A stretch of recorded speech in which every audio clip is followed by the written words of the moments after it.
ಶ್ರೀಗುರುಭ್ಯೋ ನಮಃ. ಹರಿ ಓಂ. ಶ್ರಿಯಪ್ಪತ್ತೇ ನಿತ್ಯ ಗಣಿತ ಗುಣಮಾಣಿಕ್ಯ ವಿಶದ ಪ್ರಭಾಜಾಲೋಲ್ಲಾಸೋಪಹತ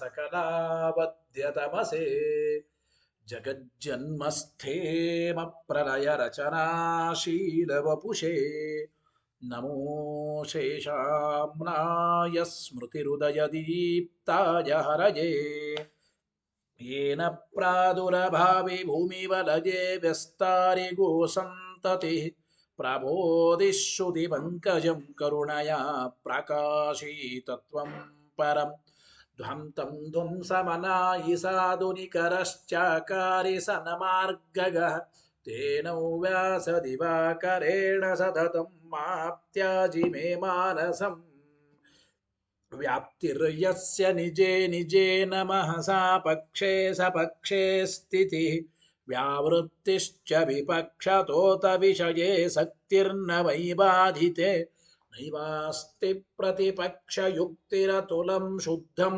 प्रमाणं समे भूयात्तत्त्वविनिर्णयाय भगवान् आनन्दतीर्थो मुनिः भवति यदनुभावादेडमूकोऽपि वाग्मी जडमतिरपि जन्तुर्जायते प्राज्ञमौलिः सकलवचनचेतो देवता भारती सा मम वचसि निधत्तां सन्निधिं मानसे च रमानिवासोचितवासभूमि सन्न्याय रत्नावलि जन्मभूमि वैराग्यभाग्यो मम पद्मनाभतीर्थामृताब्धिर्भवताद्विभूतिः पदवाक्यप्रमाणज्ञान् प्रतिवादिमदच्छिदः श्रीमदक्षोभ्यतीर्थाख्यानुपतिष्ठे गुरून्मम श्रीमदानन्दतीर्थार्य सन्मनः सरसे भुवि अनुव्याख्याननलिने चञ्चरीकति मे मनः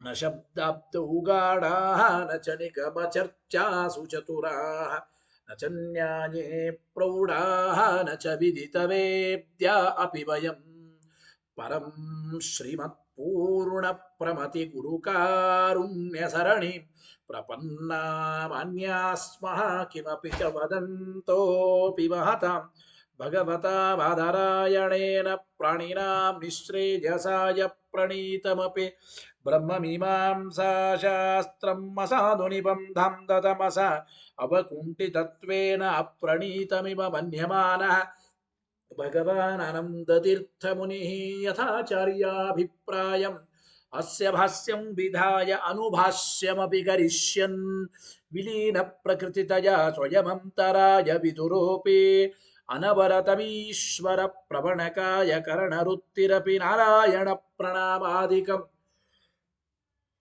पारीप्सितस्यनन्तराय परिसमाप्तेः प्रचयस्य च हेतुतयावगीतशिष्टाचारपरम्परादिना अवगतम् अवश्यं करणीयं शिष्यान् ग्राहयितुं ग्रन्थादौ निबध्नाति नारायणमिति नारायणं निखिलपूर्णगुणैकदेहं निर्दोषमाप्यतममप्यखिलैः सुवाक्यैः अस्योद्भवादिदमशेषविशेषतोऽपि वन्द्यं सदा प्रियतमं मम सन्नमामि तमेव शास्त्रप्रभवं प्रणम्य जगद्गुरूणां गुरुमञ्जसैव विशेषतो मे परमाख्यविद्याव्याख्यां करोम्यन्वपि चाहमेव ॐ मथातो ब्रह्मजिज्ञासा ॐ श्रुतिक्षीराब्धिमामध्यधीमन्दरमहीभृता प्राप्ता न्यायसुधा येन तं जयीन्द्रमहं भजे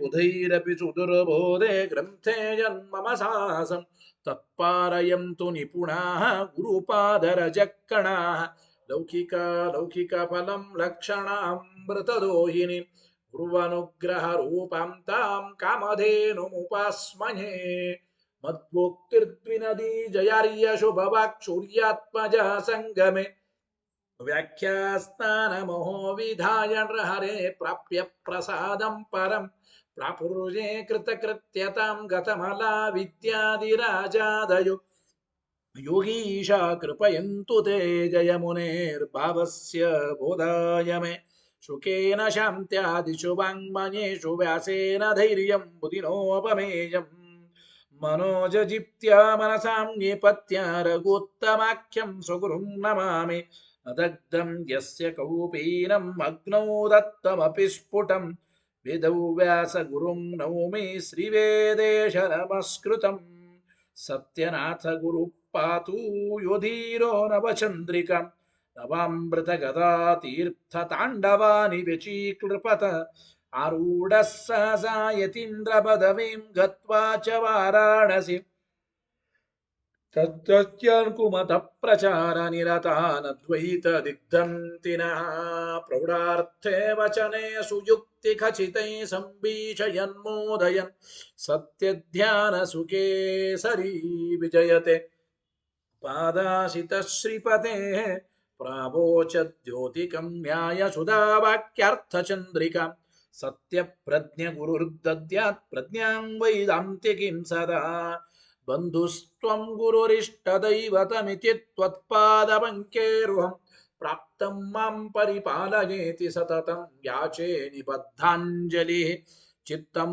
मद्गुणदोषचिन्तनविदौ नूनं मनः मा कृताः सत्याभिज्ञगुरोस्त्वदङ्घ्रियुगलम् हित्वा न मे सद्गतिः सत्याभिज्ञकराब्जोत्थान् पञ्चाशद्वर्षपूजकान् सत्यप्रमोदतीर्थार्यान् नौमिन्यायसुधारतान् वेदेशमुनिसत्पाद सेवासम्प्राप्तवैभवान् यादवार्यान् वरसुधाटिकाकारान् वयं नुमः पृथ्वीमण्डलमध्यस्थाः पूर्णबोधमतानुगाः वैष्णवा विष्णुहृदयाः तान्नमस्ये गुरून्मम आपादमौलिपर्यन्तं गुरूणामाकृतिं स्मरेत् तेन विघ्नाः प्रणश्यन्ति सिद्ध्यन्ति च मनोरथाः शुभां ध्यायन्ति ये कामान् गुरुदेवः प्रसादजान् इतरान् आत्मपापोत्थान्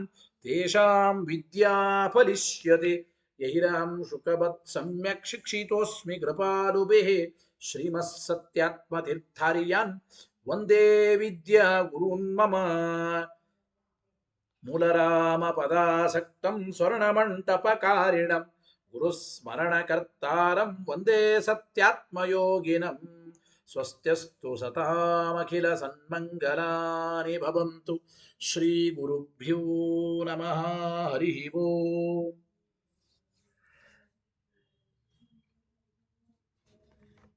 ಈಗ ಪೂರ್ವ ಪಕ್ಷಿಗಳು ಮಿಥ್ಯಾಭೂತವಾದದ್ದಕ್ಕೂ ಸಾಧಕತ್ವವನ್ನು ನಾವು ಒಪ್ಪುತ್ತೇವೆ ಅಂತ ಅಂದರೆ ಅದಕ್ಕೆ ವಿಕಲ್ಪವನ್ನ ಮಾಡಿ ಆಚಾರ್ಯರು ನಿರಾಕರಣೆ ಮಾಡ್ತಾ ಇದ್ದಾರೆ. ಅಂದರೆ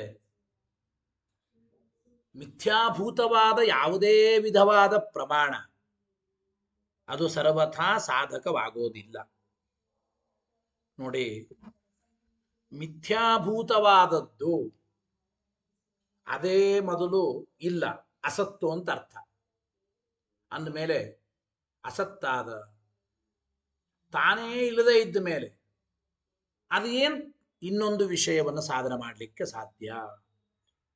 ಜೊತೆಗೆ ಮಿಥ್ಯಾಭೂತವಾದದ್ದು ಸಾಧಕವಾಗುತ್ತದೆ ಎಂಬ ವಿಷಯದಲ್ಲಿ ಯಾವ ಪ್ರಮಾಣವೂ ಇಲ್ಲ. ಸರ್ವಥಾ ಮಿಥ್ಯಾಭೂತವಾದದ್ದು ಸಾಧಕವಾಗೋದಿಲ್ಲ ಎಂಬ ಮಾತನ್ನ ಆಚಾರ್ಯರಲ್ಲಿ ತಿಳಿಸಿಕೊಡ್ತಾ ಇದ್ದಾರೆ. ತಚ್ಚ ಮಿಥ್ಯಾ ಪ್ರಮಾಣೇನ ಸತಾವ ಸಾಧ್ಯತೆ ತ್ವಯ ಎಂಬ ಮಾತಿಂದ ಹೇಳ್ತಾ ಇದ್ದಾರೆ. ಆ ಶ್ಲೋಕವನ್ನು ಮತ್ತೆ ನೋಡೋಣ. ಆ ಪೂರ್ವ ಪಕ್ಷಿಗಳ ಅಭಿಪ್ರಾಯ ಏನು, ಅವ್ರು ಏನು ಆಕ್ಷೇಪ ಮಾಡ್ತಾ ಇದ್ದಾರೆ ಅದನ್ನು ಟೀಕರಾಯರು ಮೊದಲು ಅಥಮತಂ, ಈ ಪ್ಯಾರಾದಿಂದ ಈ ವಾಕ್ಯದಿಂದ ಇವತ್ತಿನ ಪಾಠ ಆಗಬೇಕು. ಅಥಮತಂ ಹೀಗೆ ಅವ್ರು ಹೇಳ್ತಾ ಇದ್ದಾರೆ. ಏನಪ್ಪಾ ಅಂದ್ರೆ ನೋಡಿ, ಪ್ರತ್ಯಕ್ಷಾಧಿಕಸ್ಯ ಸಾಧಕತ್ವಂ ತಾವದನುಭವ ಸಿದ್ಧಂ. ಪ್ರತ್ಯಕ್ಷಾದಿ ಪ್ರಮಾಣಗಳು ಅವು ಸಾಧಕ ಅಂತಾಗಿವೆ ಎಂಬುದಂತೂ ಈಗ ಅನುಭವ ಸಿದ್ಧ. ಅಂದ್ರೆ ಪ್ರತ್ಯಕ್ಷ, ಅನುಮಾನ, ಆಗಮಗಳು ಇವೆಲ್ಲ ಒಂದು ವಿಷಯವನ್ನು ಸಾಧನೆ ಮಾಡಿ ಕೊಡ್ತವೆ. ಇದು ಜಗತ್ತಿನಲ್ಲಿ ಎಲ್ಲರಿಗೂ ಅನುಭವಕ್ಕೆ ಬರತಕ್ಕಂಥ ವಿಚಾರ. ಪ್ರತ್ಯಕ್ಷಾದಿ ಪ್ರಮಾಣಗಳು ವಿಷಯ ಸಾಧಕವಾಗಿವೆ. ಪ್ರತ್ಯಕ್ಷಾದಿಕಸ್ಯ ಸಾಧಕತ್ವಂ ತಾವದನುಭವ ಸಿದ್ಧಂ. ಪ್ರತ್ಯಕ್ಷಾದಿಗಳು ಅವು ಸಾಧಕ ಎಂಬುದು ಅನುಭವದಿಂದ ಸಿದ್ಧವಾಗಿದೆ. ಅನುಭವದಿಂದ ಪ್ರತ್ಯಕ್ಷಾದಿ ಪ್ರಮಾಣಗಳು ಸಾಧಕ ಅಂತ ಸಿದ್ಧವಾಗಿವೆ. ಇಷ್ಟು ಮಾತ್ರ ಅಲ್ಲ, ಈ ಪ್ರತ್ಯಕ್ಷಾದಿ ಪ್ರಮಾಣಗಳು ಮಿಥ್ಯಾ ಎಂಬ ವಿಚಾರ ಶ್ರುತಿಯುಕ್ತಿಗಳಿಂದ ಸಿದ್ಧವಾಗಿದೆ ಅಂತ ಇದ್ದಾರೆ. ತನ್ಮಿಥ್ಯಾತ್ವಂಚ ಶ್ರುತಿಭಿಃ ಯುಕ್ತಿಭಿಶ್ಚ ಅವಗಮ್ಯತೆ. ಅನುಭವದಿಂದ ಪ್ರತ್ಯಕ್ಷಾದಿ ಪ್ರಮಾಣಗಳು ಸಾಧಕ ಅಂತ ಸಿದ್ಧವಾಗಿವೆ. ಅದೇ ಪ್ರತ್ಯಕ್ಷಾದಿ ಪ್ರಮಾಣಗಳು ಮಿಥ್ಯಾ ಎಂಬ ವಿಚಾರ ಶ್ರುತಿಯುಕ್ತಿಗಳಿಂದ ಸಿದ್ಧವಾಗಿದೆ.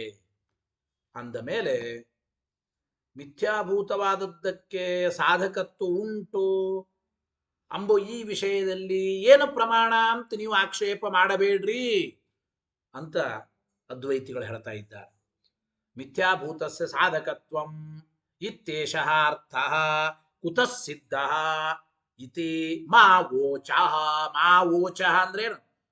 ಮಾ ವೋಚಃ ಅಂದ್ರೆ ಹೀಗೆ ಹೇಳಬೇಡಿ, ಹೀಗೆ ನೀವು ಕೇಳಬೇಡಿ, ಹೀಗೆ ಪ್ರಶ್ನೆ ಕೇಳಬೇಡಿ, ಹೀಗೆ ಆಕ್ಷೇಪ ಮಾಡಬೇಡಿ.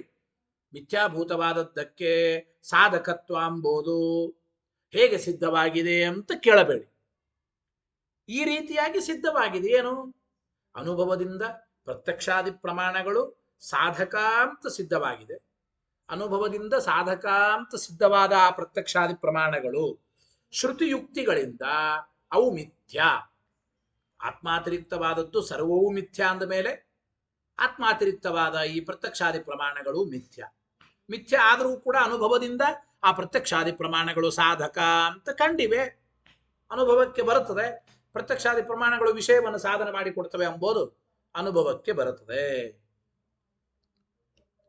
ಆದ್ದರಿಂದ ಮಿಥ್ಯಾಭೂತವಾದದ್ದು ಸಾಧಕ ಹೇಗೆ ಅಂತ ನೀವು ಪ್ರಶ್ನೆ ಮಾಡಬೇಡಿ. ಇನ್ನೊಂದು ಮಾತನ್ನು ನೋಡಿ, ಯಾವುದೇ ವ್ಯಕ್ತಿಗೆ ಎರಡು ಇಂದ್ರಿಯಗಳಿಂದ ಉಭಯ ವಿಧವಾದ ಜ್ಞಾನ ಬರುತ್ತದೆ. ಒಂದು ಪದಾರ್ಥದ ಬಗ್ಗೆ ಉಭಯ ವಿಧವಾದ ಜ್ಞಾನ. ಆ ಪದಾರ್ಥ ಕಣ್ಣಿನಿಂದ ಒಂದು ರೀತಿ ಗ್ರಹಣವಾಗುತ್ತದೆ. ಅದೇ ಪದಾರ್ಥವನ್ನು ನಾವು ಬೇರೆ ಇಂದ್ರಿಯಗಳಿಂದ ಚಿಂತನೆ ಮಾಡಿದಾಗ ಇನ್ನೊಂದು ಜ್ಞಾನ ಆಗುತ್ತದೆ ಆ ಪದಾರ್ಥದಲ್ಲಿ.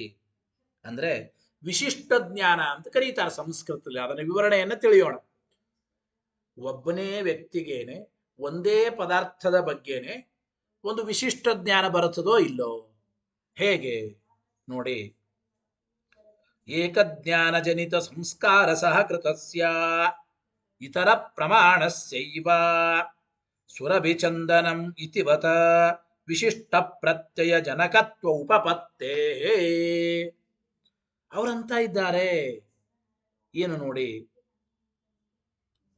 ಒಬ್ಬ ಪುರುಷನಿಗೆ ಮೂಗಿನಿಂದ ಘ್ರಾಣೇಂದ್ರಿಯದಿಂದ ಈ ಚಂದನ ಕಾಷ್ಟವು ಒಳ್ಳೆ ಗಂಧ ಬೀರ್ತಾ ಇದೆ,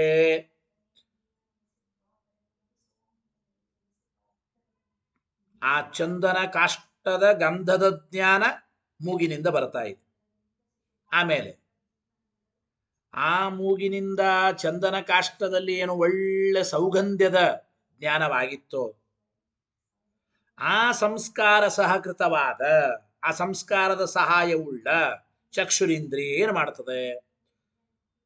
ಆ ಚಂದನ ಕಾಷ್ಟ ಇದು ಗಂಧದ ಕೊರಡು ಕಣ್ಣಿಂದ ನೋಡಿ ತಿಳಿಯುತ್ತೇವೆ. ಅಂದರೆ ಮೂಗಿನಿಂದ ಈ ಗಂಧದ ಕೊರಡು ಸುಹಾಸನೆ ಉಳ್ಳದ್ದಾಗಿದೆ ಅಂತ ಮೊದಲು ಜ್ಞಾನ ಬಂದಿರುತ್ತದೆ. ಆಮೇಲೆ ಕಣ್ಣಿನಿಂದ ಚಂದನ ಕಾಷ್ಟವನ್ನು ನೋಡುವಾಗ, ಗಂಧದ ಕೊರಡನ್ನು ನೋಡುವಾಗ ಆ ಚಕ್ಷುರಿಂದ್ರಿಯದಿಂದಲೇನೆ ಈ ಚಂದನ ಕಾಷ್ಟವು ಸುಗಂಧಮಯವಾಗಿದೆ ಎಂಬ ವಿಶಿಷ್ಟ ಜ್ಞಾನ ಬರುತ್ತದೆ. ವಸ್ತುತಃ ಕಣ್ಣಿನಿಂದ ಇದು ಒಂದು ಕಟ್ಟಿಗೆ, ಇದೊಂದು ಚಂದನ ಕಾಷ್ಟ ಅಂತ ಇಷ್ಟು ಜ್ಞಾನ ಬರುತ್ತದೆ. ಆದರೆ ನೋಡಿ, ಮೂಗಿನಿಂದ ಮೊದಲು ಆ ಚಂದನ ಕಾಷ್ಟದಲ್ಲಿ ಸೌರಭ್ಯದ ಜ್ಞಾನ ಆಗಿರುತ್ತದೋ ಇಲ್ಲೋ? ಮೂಗಿನಿಂದ ಚಂದನ ಕಾಷ್ಟದಲ್ಲಿ ಸೌರಭ್ಯದ ಜ್ಞಾನ ಮೊದಲಾದ್ದರಿಂದ ಆ ಸಂಸ್ಕಾರದ ಜೊತೆಗೆ ಸೇರಿದ ಈ ಚಂದನ ಕಾಷ್ಟವನ್ನ ಪ್ರತ್ಯಕ್ಷದಿಂದ ಗ್ರಹಣ ಮಾಡುವ ಅಂದ್ರೆ ಈ ಚಕ್ಷುರಿಂದ್ರಿಯ ಎಂಬ ಪ್ರತ್ಯಕ್ಷ ಪ್ರಮಾಣ ಇದು ಕಣ್ಣಿಂದ ಬರೇ ಇದು ಚಂದನ ಕಾಷ್ಟ ಇದು ಗಂಧದ ಕೊರಡು ಅಂತ ಇಷ್ಟೇ ಗ್ರಹಣ ಮಾಡಲ್ಲ. ಇದಂ ಚಂದನ ಕಾಷ್ಟಂ ಸುರಭಿ ಚಂದನ ಖಂಡಂ ಸುರಭಿ ಚಂದನ ಖಂಡಂ ಅಂತ ಬರುತ್ತೆ. ಸುರಭಿ ಚಂದನ ಖಂಡಂ ಮೊದಲು ಮೂಗಿನಿಂದ ಆದ ಗಂಧದ ಜ್ಞಾನ, ಅದರ ಅನುಭವ, ಅದರ ಸಂಸ್ಕಾರ ನಿಮಿತ್ತಕವಾಗಿ ಈಗ ಚಂದನ ಕಾಷ್ಟವನ್ನು ಗ್ರಹಣ ಮಾಡುವ ಚಕ್ಷುರಿಂದ್ರಿಯವೇ ಸುರಭಿ ಚಂದನ ಖಂಡಂ. ಈ ಚಂದನ ಕಾಷ್ಟವು ಒಳ್ಳೆ ಸುಗಂಧಮಯವಾಗಿದೆ ನೋಡಿ. ಕಣ್ಣಿನಿಂದಲೇ ಇದು ಚಂದನ ಕಾಷ್ಟ ಅಂತೂ ಜ್ಞಾನ ಬಂತು. ಈ ಚಂದನ ಕಾಷ್ಟ ಒಳ್ಳೆ ಘಮಘಮ ವಾಸನೆ ಉಳ್ಳದ್ದಾಗಿದೆ ಎಂಬ ಜ್ಞಾನವೂ ಬರುತ್ತದೆ. ಒಂದೇ ಚಂದನ ಕಾಷ್ಟದಿಂದಲೇ, ಒಂದೇ ಚಕ್ಷುರಿಂದ್ರಿಯದಿಂದಲೇನೆ ಹಿಂದಿನ ಸಂಸ್ಕಾರದ ಸಹಕಾರ ಈ ಚಕ್ಷುರಿಂದ್ರಿಯಕ್ಕೆ ಇದ್ದಿದ್ದರಿಂದ ಈ ಚಂದನ ಕಾಷ್ಟವೂ ಸೌಗಂಧ್ಯ ಉಳ್ಳದ್ದಾಗಿದೆ. ಅಂದ್ರೆ ಪ್ರತ್ಯಕ್ಷದಿಂದಲೇನೆ ಚಂದನ ಕಾಷ್ಟದ ಜ್ಞಾನ, ಆ ಚಂದನ ಕಾಷ್ಟದಲ್ಲಿ ಇರುವ ಸೌಗಂಧ್ಯದ ಜ್ಞಾನವೂ ಕೂಡ ಆಗುತ್ತದೆ. ಇದನ್ನು ವಿಶಿಷ್ಟ ಜ್ಞಾನ ಅಂತ ಕರೀತಾರೆ. ಇದಂ ಚಂದನ ಕಾಷ್ಟಂ ಸುರಭಿ ಚಂದನ ಕಾಷ್ಟಂ ಅಂತ ಬರುತ್ತದೆ.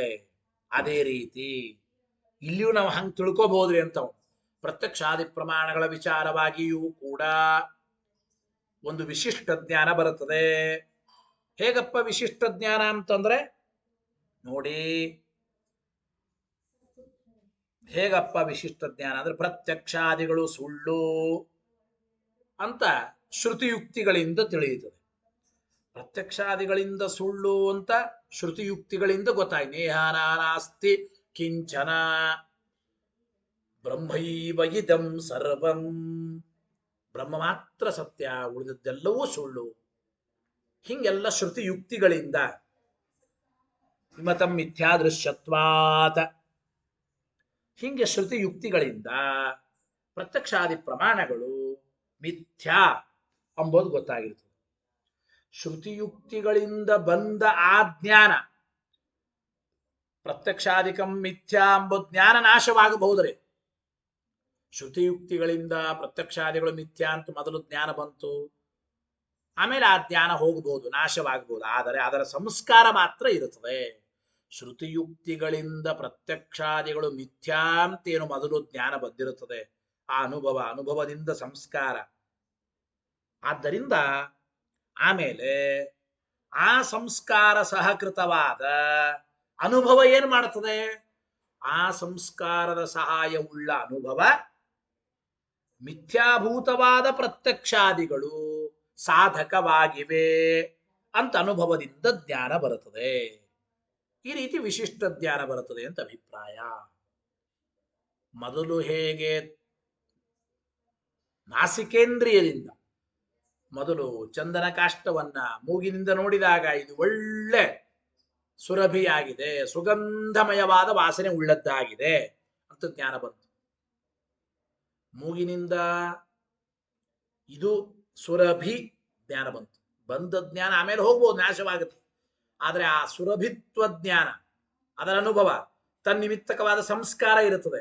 ಆ ಸಂಸ್ಕಾರದ ಸಹಾಯ ಮುಂದೆ ಚಕ್ಷುರಿಂದ್ರಿಯಕ್ಕೆ, ಅಂದ್ರೆ ಕಣ್ಣಿಂದ ನಾವು ಚಂದನ ಕಾಷ್ಟವನ್ನು ನೋಡುವಾಗ ಅವಾಗ ಆ ಚಕ್ಷುರಿಂದ್ರಿಯ ಕಣ್ಣಿನಿಂದಲೇನೆ ಹಿಂದಿನ ಸಂಸ್ಕಾರ ಇರೋದ್ರಿಂದ ಆ ಸಂಸ್ಕಾರದ ಸಹಾಯದ ನಿಮಿತ್ತಕವಾಗಿ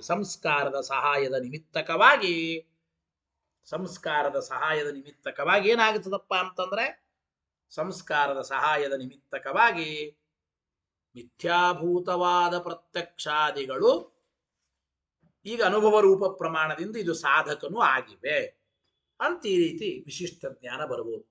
ಮಿಥ್ಯಾಭೂತಂ ಪ್ರತ್ಯಕ್ಷಾದಿಕಂ ಸಾಧಕಂ ಭವತಿ ಅಂತ ಆ ಹಿಂದಿನ ಸಂಸ್ಕಾರದಿಂದ ಸಹಿತವಾದ ಅನುಭವದಿಂದ ಮಿಥ್ಯಾಭೂತಂ ಪ್ರತ್ಯಕ್ಷಾದಿಕಂ ಸಾಧಕಂ ಭವತಿ ಎಂಬ ಜ್ಞಾನ ಆಗಬಹುದು. ಈ ರೀತಿ ಅಂದರೆ ಮಿಥ್ಯಾಭೂತವಾದರೂ ಪ್ರತ್ಯಕ್ಷಾದಿಗಳು ಸಾಧಕ ಅಂತಾಗಬಹುದು ಎಂಬ ಮಾತನ್ನ ಅಲ್ಲಿ ತಿಳಿಸಿಕೊಡ್ತಾ ಇದ್ದಾರೆ. ಆದ್ದರಿಂದ ಈ ಪ್ರತ್ಯಕ್ಷಾದಿಗಳು ಮಿಥ್ಯಾಭೂತವೂ ಆಗಿವೆ ಸಾಧಕವೂ ಆಗಿವೆ ಎಂಬ ವಿಶಿಷ್ಟ ಜ್ಞಾನ ಬರುತ್ತದೆ. ಆದರೆ ಮಿಥ್ಯಾಭೂತವಾದದ್ದಕ್ಕೆ ಸಾಧಕತ್ವ ಉಂಟು. ಸುರಭಿಚಂದನ ಖಂಡಂ ಎಂಬ ವಿಶಿಷ್ಟ ಜ್ಞಾನದಂತೆ ನೋಡಿ, ಚಕ್ಷುರಿಂದ್ರಿಯದಿಂದ ಆ ಗಂಧದ ಕೊರಡು ಅದು ಗೊತ್ತಾಗುತ್ತಾ ಇದೆ, ಅದು ಸುಗಂಧಮಯವಾಗಿದೆ ಅಂಬುದು ಗೊತ್ತಾಗುತ್ತಾ ಇದೆ. ಹೌದೋ ಇಲ್ಲ? ಆ ರೀತಿ ಪ್ರತ್ಯಕ್ಷಾದಿಗಳ ಮಿಥ್ಯಾ ಎಂಬುದು ಶ್ರುತಿಯುಕ್ತಿಗಳಿಂದ ಗೊತ್ತಾಯಿತು. ಅದರ ಸಂಸ್ಕಾರದಿಂದ ಸಹಿತವಾದ ಅನುಭವ ಇಂತಹ ಪ್ರತ್ಯಕ್ಷಾದಿಗಳು ಸಾಧಕವೂ ಆಗಿದೆ ಎಂಬುದು ಗೊತ್ತಾಗುತ್ತದೆ. ಈ ರೀತಿ ವಿಶಿಷ್ಟ ಜ್ಞಾನದಿಂದ ಪ್ರತ್ಯಕ್ಷಾದಿಗಳು ಅವು ಮಿಥ್ಯಾ ಆದರೂ ಸಾಧಕವಾಗಬಹುದು ಅಂತ ತಿಳಿಯಬಹುದಲ್ಲ ಅಂತ ಒಂದು. ಇನ್ನು ಅಥವಾ ಎರಡನೇದಾಗಿ ಅಥವಾ ನೋಡಿ, ಉಭಯ ಪ್ರತಿಸಂಧಾತು ಆತ್ಮನಃ ವಿದ್ಯಮಾನತ್ವಾತ್ ದರ್ಶನ ಸ್ಪರ್ಶನಾಭ್ಯಾಂ ಏಕಾರ್ಥ ಗ್ರಹಣವತ ವಿಶಿಷ್ಟ ಪ್ರತಿಪತ್ತಿ ಭವಿಷ್ಯತಿ. ಒಬ್ಬನೇ ವ್ಯಕ್ತಿನೇ ಒಂದೇ ವಸ್ತುವನ್ನೇ ಎರಡು ರೀತಿಯಾಗಿ ಗ್ರಹಣ ಮಾಡಬಹುದು. ಜಗತ್ತಿನಲ್ಲಿ ಹಾಗೂ ದೃಷ್ಟಾಂತ ಕಂಡಿದೆ. ಇನ್ನೊಂದು ರೀತಿ ಹೇಳ್ತಾ ಇದ್ದಾರೆ. ಏನಪ್ಪ ಅಂದ್ರೆ, ಒಂದೇ ವಸ್ತುವಿನಲ್ಲಿ ಒಬ್ಬನೇ ವ್ಯಕ್ತಿನೇ ಎರಡು ಗುಣಗಳನ್ನ ಗ್ರಹಣ ಮಾಡಬಹುದು ಏಕಕಾಲಕ್ಕೆ. ಆ ರೀತಿ ಇಲ್ಲಿಯೂ ಕೂಡ ಒಬ್ಬನೇ ವ್ಯಕ್ತಿನೇ ಪ್ರತ್ಯಕ್ಷಾದಿ ಪ್ರಮಾಣಗಳಲ್ಲಿ ಮಿಥ್ಯಾತ್ವವನ್ನು ಗ್ರಹಣ ಮಾಡಿ ಸಾಧಕತ್ವವನ್ನು ಹೇಳಬಹುದು ಅಂತ ಅವರು ಹೇಳೋದಕ್ಕೆ ಪ್ರಯತ್ನ ಮಾಡ್ತಾ ಇದ್ದಾರೆ. ಹೇಗೆ ದೃಷ್ಟಾಂತ? ಅಥವಾ ನೋಡಿ, ನೀಲೋ ಘಟ ಅಂತ ಒಂದು ಜ್ಞಾನ ಬರುತ್ತದೆ. ಈ ಘಟವು ನೀಲ ರೂಪವುಳ್ಳದ್ದಾಗಿದೆ ಎಂಬ ಮಾತು. ನೀಲೋ ಘಟ ಕಣ್ಣಿಂದ ಒಂದು ಜ್ಞಾನ ಬರುತ್ತದೆ. ಅಂದ್ರೆ ಮೊದಲು ನೀಲೋ ಘಟ ಕಣ್ಣಿಂದ ಜ್ಞಾನ, ಅನಂತರದಲ್ಲಿ ನೀಲೋ ಘಟ, ಘಟ ಮತ್ತು ಘಟದಲ್ಲಿರುವ ನೀಲ ರೂಪ ಕಣ್ಣಿಗೆ ಕಾಣಿಸ್ತವೆ, ನೀಲೋ ಘಟ ಅಂತ ಜ್ಞಾನ. ಆಮೇಲೆ ತ್ವಗಿಂದ್ರಿಯದಿಂದ ಆ ಘಟವನ್ನು ಕೈಯಿಂದ ಮುಟ್ಟಿ ನೋಡಿದಾಗ ಈ ಘಟವು ಸ್ಪರ್ಶವುಳ್ಳದ್ದಾಗಿದೆ. ನೀಲೋ ಘಟ ಸ್ಪರ್ಶವತ, ನೀಲೋ ಘಟ ಸ್ಪರ್ಶವತ ಎಂಬ ಜ್ಞಾನವೂ ಕೂಡ ಬರ್ತಾ ಇದೆ ಎಂಬ ಮಾತನ್ನು ತಿಳಿಸಿಕೊಡ್ತಾ ಇದ್ದಾರೆ. ಗೊತ್ತಾಯ್ತಾ? ಮೊದಲು ಕಣ್ಣಿನಿಂದ ನೀಲೋ ಘಟ ಎಂಬ ಜ್ಞಾನ, ಆಮೇಲೆ ತ್ವಗಿಂದ್ರಿಯದಿಂದ ನೀಲರೂಪವಾದ ಈ ಘಟವು ಸ್ಪರ್ಶವುಳ್ಳದ್ದಾಗಿದೆ ಎಂಬ ಜ್ಞಾನ ಬರುತ್ತದೋ ಇಲ್ಲೋ? ಅಂದ್ರೆ ಕಣ್ಣಿನಿಂದ ನೀಲರೂಪವುಳ್ಳ ಯಾವ ಘಟವನ್ನು ನಾವು ನೋಡಿದ್ದೇನೋ ಅದೇ ಘಟವೇ ತ್ವಗಿಂದ್ರಿಯದಿಂದ ಸ್ಪರ್ಶ ಎಂಬ ಗುಣವುಳ್ಳದ್ದು ಅಂತೂ ಜ್ಞಾನವಾಗುತ್ತದೆ. ಅಂದರೆ ಒಂದೇ ಘಟದಲ್ಲೇನೆ ನೀಲರೂಪ ಮತ್ತು ಸ್ಪರ್ಶ ಎಂಬ ಎರಡು ಗುಣಗಳು, ನೀಲರೂಪ ಎಂಬ ಗುಣ ಒಂದು, ಸ್ಪರ್ಶ ಎಂಬ ಗುಣ ಎರಡನೇದು. ಈ ರೀತಿ ಒಬ್ಬನೇ ಆತ್ಮನಿಗೆ ಒಂದೇ ವಸ್ತುವಿನಲ್ಲೇನೆ ಒಂದೇ ಘಟದಲ್ಲೇನೆ ನೀಲರೂಪ ಮತ್ತು ಸ್ಪರ್ಶ ಎಂಬ ಎರಡೆರಡು ಗುಣಗಳು ಉಂಟು ಅಂತ ತಿಳಿಯುತ್ತೇವೋ ಇಲ್ಲೋ? ಅಂದ್ರೆ ನೀಲರೂಪ ಸ್ಪರ್ಶ ವಿಶಿಷ್ಟೋ ಅಯಂ ಘಟ. ಅಥವಾ ಹೀಗೆ ಮಾಡಬಹುದು, ಸ್ಪರ್ಶ ವಿಶಿಷ್ಟ ನೀಲರೂಪವಾನ್ ಅಯಂ ಘಟ. ಸ್ಪರ್ಶ ಎಂಬ ಗುಣದಿಂದ ಕೂಡಿಕೊಂಡ ನೀಲರೂಪವುಳ್ಳದ್ದಾಗಿದೆ ಈ ಘಟ.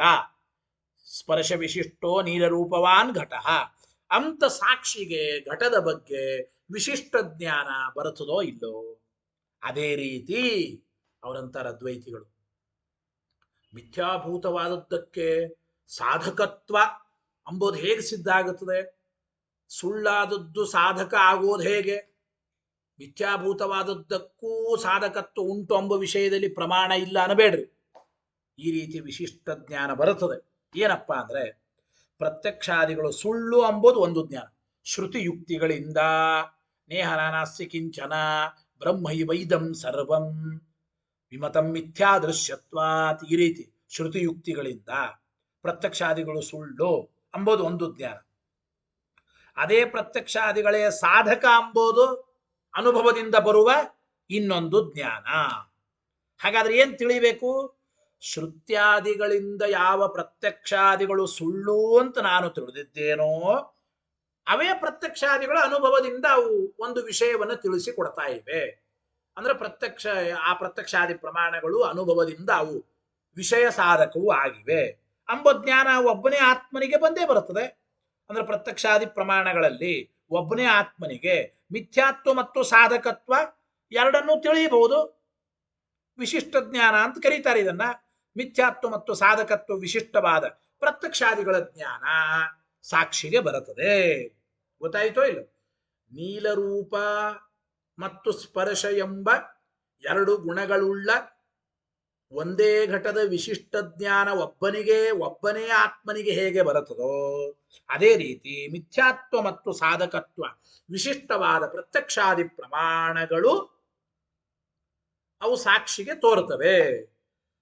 ಸಾಧಕತ್ವ ವಿಶಿಷ್ಟ ಅಂದ್ರೆ ಮಿಥ್ಯಾತ್ವ ಮತ್ತು ಸಾಧಕತ್ವ ವಿಶಿಷ್ಟವಾದ ಪ್ರತ್ಯಕ್ಷಾದಿಗಳ ಜ್ಞಾನ ಸಾಕ್ಷಿ ಪ್ರಮಾಣಕ್ಕೆ ಬರುತ್ತದೆ.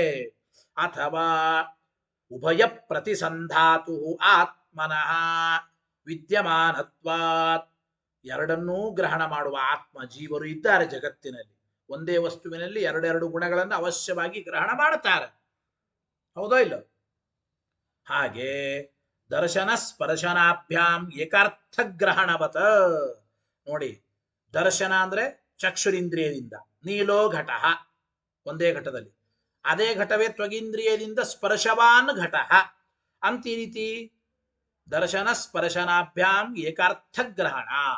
ಒಂದೇ ಘಟದಲ್ಲೇನೆ ಒಬ್ಬನಿಗೆ ಆತ್ಮನಿಗೇನೆ ಎರಡೆರಡರ ಜ್ಞಾನ ಬರುತ್ತದೆ.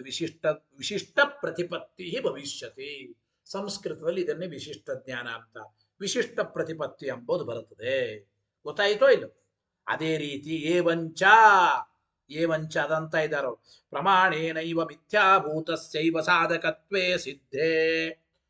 ಶ್ರುತಿಯುಕ್ತಿಗಳಿಂದ ಪ್ರತ್ಯಕ್ಷಾದಿ ಪ್ರಮಾಣಗಳು ಮಿಥ್ಯಾ ಅಂತೂ ಗೊತ್ತಾಗುತ್ತದೆ, ಅನುಭವದಿಂದ ಆ ಪ್ರತ್ಯಕ್ಷಾದಿ ಪ್ರಮಾಣಗಳು ಸಾಧಕ ಅಂತೂ ಗೊತ್ತಾಗುತ್ತದೆ. ಅಂದ ಮೇಲೆ ಪ್ರಮಾಣದಿಂದಲೇನೆ ಮಿಥ್ಯಾಭೂತವಾದದ್ದು ಸಾಧಕವಾಗಬಹುದು ಅಂತ ಸಿದ್ಧವಾದ ಮೇಲೆ ವಿರುದ್ಧ ತರ್ಕ, ನೀವು ಹೇಳಿರತಕ್ಕಂಥ ತರ್ಕ ಅದು ವಿರುದ್ಧವಾಯಿತು. ಅಂದ್ರೆ ಪ್ರಮಾಣದಿಂದಲೇನೆ ಮಿಥ್ಯಾಭೂತಸ್ಯೈವ ಸಾಧಕತ್ವ ಎಂಬ ವಿಷಯ ಸಿದ್ಧವಾಗಿದೆ ಹೊರತು ಕೇವಲ ನಾನು ಒಪ್ಪಿದ್ದೇನೆ ಅಂತ ಅರ್ಥ ಅಲ್ರೇ. ಮಿಥ್ಯಾಭೂತವಾದದ್ದಕ್ಕೂ ಸಾಧಕತ್ವ ಉಂಟು ಎಂಬುದು ಬರೇ ನಮ್ಮ ಅದ್ವೈತ ಸಿದ್ಧಾಂತದ ಪ್ರಕಾರ ಅಲ್ರಿ. ಪ್ರಮಾಣದಿಂದಲೇನೆ ಮಿಥ್ಯಾಭೂತಸ್ಯೈವ ಸಾಧಕತ್ವಂ ಎಂಬ ವಿಷಯ ಸಿದ್ಧವಾಗುತ್ತದೆ ಅಂತ ಅಭಿಪ್ರಾಯ. ಆದ್ದರಿಂದ ಯದಿ ಸರ್ವಂ ಮಿಥ್ಯಾ ಸ್ಯಾತ್ ತರ್ಹಿ ತದ್ವಾಕ್ಯಸ್ಯಾಗ್ರತೋ ಭವೇತ್. ಅಂದ್ರೆ ಹಿಂದೊಂದು ಮಾತು, ಯದಿ ಪ್ರಮಾಣಂ ಮಿಥ್ಯಾ ಸ್ಯಾತ್ ತರ್ಹಿ ಸಾಧಕತ್ವಂ ನ ಸ್ಯಾತ್ ಅಂತ ನೀವೇನ್ ತರ್ಕ ಮಾಡಿದ್ದೀರಿ, ಈ ತರ್ಕ ಇದು ಸರಿಯಲ್ಲ, ವಿರುದ್ಧ ಅಂತ ಅವರು ನಮಗೆ ಹೇಳ್ತಾ ಇದ್ದಾರೆ. ವಿರುದ್ಧ ತರ್ಕ, ಪ್ರಮಾಣದಿಂದಲೇನೆ ನೀವು ಮಾಡಿದ ತರ್ಕ ವಿರುದ್ಧವಾಯಿತು. ಬರೇ ನಾವೊಪ್ಪೋ ಮಾತ್ರದಿಂದ ಅಲ್ಲ, ನ ಮದಭ್ಯುಪಗಮ ಮಾತ್ರೇಣ. ಹೀಗಂದ್ರೆ ಇತ್ತೇ ತದ್ದೂಷಯಿತುಂ ವಿಕಲ್ಪೇನ ಪೃಚ್ಛತಿ. ಈ ರೀತಿ ಹೇಳಿದ್ರೆ ಇದನ್ನು ವಿಕಲ್ಪ ಮಾಡಿ ಆಚಾರ್ಯರು ನಿರಾಕರಣೆ ಮಾಡ್ತಾ ಇದ್ದಾರೆ. ಇತ್ತೇ ತದ್ದೂಷಯಿತುಂ, ಈ ರೀತಿ ಹೇಳಿದ ಅದ್ವೈತಿಗಳ ವಾದವನ್ನ ನಿರಾಕರಣೆ ಮಾಡೋದಕ್ಕಾಗಿ ವಿಕಲ್ಪೇನ ಪೃಚ್ಛತಿ, ವಿಕಲ್ಪ ಮಾಡಿ ನಿರಾಕರಣೆ ಮಾಡ್ತಾ ಇದ್ದಾರೆ. ತಚ್ಚ ಇತಿ ಶ್ಲೋಕ ಹೇಳಿ ಅರ್ಥ ತಿಳಿಯೋಣ. ತಚ್ಚ ಮಿಥ್ಯಾ ಪ್ರಮಾಣೇನ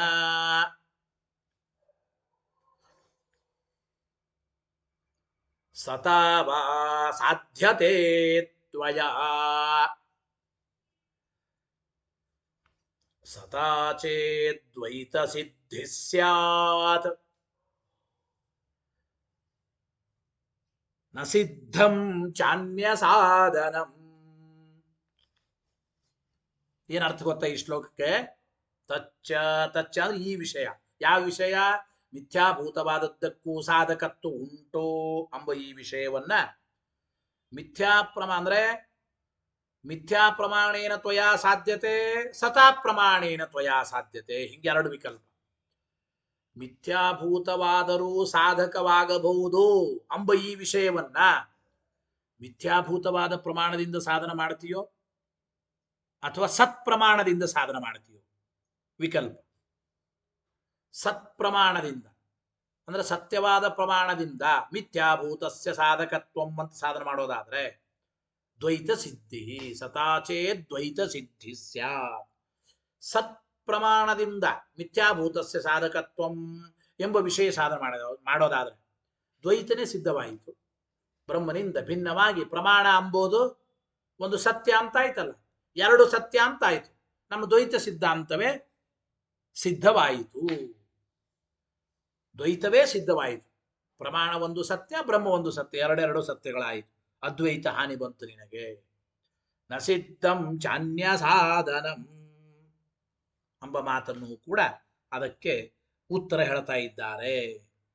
ಆದ್ದರಿಂದ ಸುಳ್ಳಾದ ಪ್ರಮಾಣ ಸಾಧಕ ಎಂಬುದು ಸರ್ವತಾ ಸಿದ್ಧ. ಇನ್ನು ಎರಡನೇದು ಮಿಥ್ಯಾಭೂತವಾದ ಪ್ರಮಾಣದಿಂದ ಮಿಥ್ಯಾಭೂತಸ್ಯ ಸಾಧಕತ್ವಂ ಅಂತ ಹೇಳ್ತೇನೆ ಅಂತಂದ್ರೆ ಇದು ಸರ್ವತಾ ಹೀಗೆ ಸಿದ್ಧವಾಗಿಲ್ಲ. ಅಂದ್ರೆ ಜಗತ್ತಿನಲ್ಲಿ ಎಲ್ಲಿಯೂ ಕೂಡ ಅನ್ಯ ಸಾಧನಂ ನ ಸಿದ್ಧಂ. ಅನ್ಯ ಸಾಧನಂ ಅಂದ್ರೆ ಮಿಥ್ಯಾಭೂತವಾದ ಪ್ರಮಾಣದಿಂದ ಮಿಥ್ಯಾಭೂತಸ್ಯ ಸಾಧಕತ್ವಂ ಅಂತ ಅನ್ಬೇಕು. ಹಿಂಗೆಲ್ಲಿ ಸಿದ್ಧವಾಗಿಲ್ಲ. ಮಿಥ್ಯಾಭೂತವಾದದ್ದಕ್ಕೂ ಸಾಧಕತ್ವ ಉಂಟು ಎಂಬ ವಿಚಾರ ಸರ್ವಥಾ ಸಿದ್ಧವಾಗಿಲ್ಲ. ಆದ್ದರಿಂದ ನೀನು ಹೇಳಲಿಕ್ಕೆ ಬರೋದಿಲ್ಲ ಅಂತ ಇಷ್ಟು ಶ್ಲೋಕಾಭಿಪ್ರಾಯ. ಈ ಶ್ಲೋಕಕ್ಕೆ ಯಾವ ರೀತಿ ನಾವು ಅರ್ಥವನ್ನು ಮಾಡಿಕೊಳ್ಳಬೇಕು, ಯಾವ ಶಬ್ದಕ್ಕೆ ಏನು ಅರ್ಥ, ಏನು ಅಧ್ಯಾಹಾರ ಮಾಡಿಕೊಳ್ಳಬೇಕು, ಆ ಎಲ್ಲ ವಿಚಾರವನ್ನು ಕೂಡ ಇಲ್ಲಿ ಟೀಕಾಕೃತ್ಪಾದರು ಸುಧೆಯಲ್ಲಿ ಬರೀತಾ ಇದ್ದಾರೆ. ತಚ್ಚೈತಿ ಇಲ್ಲಿ ನೋಡಿ, ತಚ್ಚ ಮಿಥ್ಯಾ ಪ್ರಮಾಣೇನ ಸತಾವಾ ಸಾಧ್ಯತೆ ತ್ವಯ ಅಂತ ಹೇಳುವಾಗ ತಚ್ಚ ತತ ಅದು ಅಂದ್ರು. ಅದು ಅಂದ್ರೆ ಯಾವುದಪ್ಪ? ತದಿತಿ ಮಿಥ್ಯಾಭೂತಸ್ಯೈವ ಸಾಧಕತ್ವಂ. ಟೀಕಾರ ಅರ್ಥ ಬರೀತಾ ಇದ್ದ. ನೀನೇನು ಈ ವಿಷಯ ಹೇಳಿದ್ಯಲ್ಲ ಅದು ತತ್ ಪದದಿಂದ ಮಿಥ್ಯಾಭೂತವಾದದ್ದಕ್ಕೂ ಸಾಧಕತ್ವ ಉಂಟು. ಮಿಥ್ಯಾಭೂತವಾದದ್ದಕ್ಕೆ ಸಾಧಕತ್ವ ಉಂಟು. ಮಿಥ್ಯಾಭೂತಸ್ಯೈವ ಸಾಧಕತ್ವಂ ಇತಿ ಯತ್ವಯ ಉಕ್ತಂ ತತ ಇದಾನೀಂ ತತ್ಪದೇನ ಗೃಹ್ಯತೆ ಅಂತ ಅಭಿಪ್ರಾಯ. ಮಿಥ್ಯಾಭೂತವಾದದ್ದಕ್ಕೇನೇ ಸಾಧಕತ್ವ ಉಂಟು ಅಂತೀನಿ ಅಂತ ಇದೆಯಲ್ಲ, ಅದನ್ನ ಇಲ್ಲಿಯ ತತ್ ಎಂಬ ಶಬ್ದದಿಂದ ನಾವು ಸ್ವೀಕಾರ ಮಾಡಬೇಕು. ಮಿಥ್ಯಾಭೂತವಾದದ್ದಕ್ಕೆ ಸಾಧಕತ್ವ ಎಂಬ ವಿಷಯವನ್ನ ಸತ್ಪ್ರಮಾಣದಿಂದ ಸಾಧನ ಮಾಡ್ತೀವೋ ಅಸತ್ ಪ್ರಮಾಣದಿಂದ ಸಾಧನ ಮಾಡ್ತೀವೋ. ತಚ್ಚ ಅಂತಂದಿದ್ದಾರೆ ಆಚಾರ್ಯರು. ತಚ್ಚ ಮಿಥ್ಯಾ ಪ್ರಮಾಣೇನ ತಚ್ಚ. ಚ ಶಬ್ದ ಬೇರೆ ಇದೆ. ಚ ಶಬ್ದಕ್ಕೆ ಅರ್ಥ ಏನಪ್ಪಾ ಅಂದ್ರೆ ಆತ್ಮಾತಿರಿಕ್ತಸ್ಯ ಮಿಥ್ಯಾತ್ವಮಿವ ಇತಿ ಚ ಶಬ್ದ ಎಂಬ ಮಾತನ್ನು ಹೇಳ್ತಾ ಇದ್ದಾರೆ. ನೋಡಿ, ಆತ್ಮಾತಿರಿಕ್ತವಾದದ್ದು ಅದು ಮಿಥ್ಯಾ ಅಂತ ನೀವಂದಿದ್ದೀರಿ. ಅಂದ್ರೆ ಆತ್ಮಭಿನ್ನಂ ಸರ್ವಮಪಿ ಮಿಥ್ಯಾ ಇತಿ ಅದ್ವೈತ ಸಿದ್ಧಾಂತ. ಆತ್ಮನಿಂದ ಭಿನ್ನವಾದದ್ದು ಮಿಥ್ಯಾ ಅಂತಿರುವಂತೆ ಈಗ ಆತ್ಮನಿಂದ ಭಿನ್ನವಾಗಿ ಪ್ರಮಾಣವೂ ಕೂಡ ಒಂದು ವೇಳೆ ಮಿಥ್ಯಾ ಅಂತ ಆಗೋದಾದರೆ ಅಥವಾ ಸತ್ಯ ಅಂತ ಆಗೋದಾದ್ರೆ ಹಿಂಗರ್ಥ. ಆತ್ಮನಿಂದ ಭಿನ್ನವಾದದ್ದು ಹೇಗೆ ಮಿಥ್ಯಾನೋ ಹಾಗೆ ಈ ಪ್ರಮಾಣವು ಅಂದ್ರೆ ಮಿಥ್ಯಾಭೂತಸ್ಯೈವ ಸಾಧಕತ್ವಂ ಎಂಬ ವಿಷಯವನ್ನು ಸಾಧನೆ ಮಾಡುವ ಈ ಪ್ರಮಾಣವು ಕೂಡ ಆತ್ಮನಿಂದ ಭಿನ್ನವಾದ್ದರಿಂದ ಸತ್ಯನೋ ಮಿಥ್ಯಾನೋ ಅಂತ ಪ್ರಶ್ನೆ. ಆತ್ಮಾತಿರಿಕ್ತಸ್ಯ ಮಿಥ್ಯಾತ್ವಂ ಇವ ಇತಿ ಚ ಶಬ್ದ. ಸತಾ ವಾ ಪ್ರಮಾಣೇನ ಇತಿ ಸಂಬಂಧ. ಆ ಶ್ಲೋಕದಲ್ಲಿ ಅನ್ವಯ ಹೇಗಪ್ಪ? ಟೀಕರೇ ಬರೀತಾರೆ. ತಚ್ಚ ಮಿಥ್ಯಾ ಪ್ರಮಾಣೇನ ಸತಾ ವಾ ಸಾಧ್ಯತೆ ತ್ವಯ.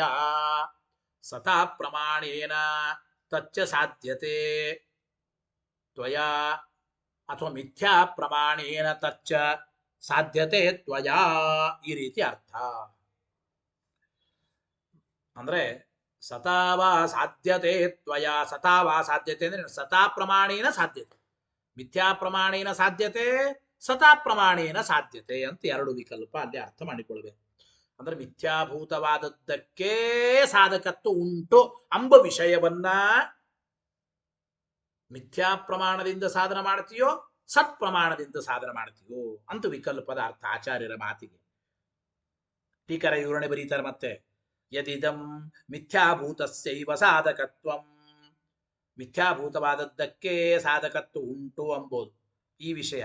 ಸಾಧಯಿತು, ಇದನ್ನು ಸಾಧನೆ ಮಾಡೋದಕ್ಕಾಗಿ ತ್ವಯಾ ನಿನ್ನಿಂದ ಪ್ರಮಾಣದ್ವಯ ಸಮಾಹಾರಾತ್ಮಕಂ ಪ್ರಮಾಣಂ ಉಪನ್ಯಸ್ಯತೆ. ಪ್ರಮಾಣದ್ವಯ ಸಮಾಹಾರ, ಎರಡು ಪ್ರಮಾಣಗಳ ಸಮಾಹಾರ, ಸೇರುವಿಕೆ ಅಂತ ಅಭಿಪ್ರಾಯ. ಅಂದರೆ ಮಿಥ್ಯಾಭೂತಸ್ಯೈವ ಸಾಧಕತ್ವಂ ಎಂಬುವ ಈ ವಿಷಯವನ್ನು ಸಾಧನೆ ಮಾಡೋದಕ್ಕಾಗಿ ಎರಡು ಪ್ರಮಾಣಗಳ ಗುಂಪು ಹೇಳಿದ್ವಿ. ಸತ್ಪ್ರಮಾಣದಿಂದ ಈ ವಿಷಯವನ್ನು ಸಾಧನೆ ಮಾಡ್ತೀಯೋ, ಅಸತ್ ಪ್ರಮಾಣದಿಂದ ಈ ವಿಷಯವನ್ನು ಸಾಧನೆ ಮಾಡ್ತೀಯೋ. ತನ್ಮಿಥ್ಯಾ ಸದ್ವಾ ಇತಿ ಪ್ರಶ್ನಾರ್ಥ. ಅಂದರೆ ಮಿಥ್ಯಾಭೂತಸ್ಯೈವ ಸಾಧಕತ್ವಂ ಎಂಬ ವಿಷಯವನ್ನು ಸಾಧನೆ ಮಾಡುವ ಪ್ರಮಾಣ ಇದು ಮಿಥ್ಯಾನೋ ಸತ್ಯನೋ ಅಂತ ಟೋಟಲ್ಲಿ ಅರ್ಥ. ಆ ಪ್ರಶ್ನೆಗೆ ಅಭಿಪ್ರಾಯ, ಆ ವಿಕಲ್ಪದ ಅರ್ಥ. ತಚ್ಚ ಮಿಥ್ಯಾ ಪ್ರಮಾಣೇನ ಸತಾವಾ ಸಾಧ್ಯತೆ ತ್ವಯ ಎಂಬ ಮಾತನ್ನು ತಿಳಿಸಿಕೊಡ್ತಾ ಇದ್ದಾರೆ. ಗೊತ್ತಾಯಿತೋ ಇದು?